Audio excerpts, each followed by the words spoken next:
จีน่าทำอะไรเนี่ยหนูทำอะไรเนี่ยโอ้โหเละเทะไปหมดเลยอะหนูอย่าทาเยอะสิลูก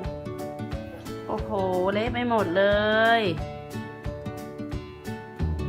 โอ้โหต้องไปล้างออกนะเนี่ยครีมเป็นครีมของใครของเด็กเต็มไปหมดเลยเก็บนะพอแล้วลูกไม่เอาแล้วไปเก็บพอแล้วจีน่าพอแล้วลูกจีน่าไปเก็บเร็วเยอะแล้ว ไปเก็บไว้บนโต๊ะไปนั่นแหละ อุ้ย ไม่ถึงก็วางไว้ก่อนแม่เก็บเองโอ้โหแม่ไม่ทานะสนุกสนานเลยอะโอ้ย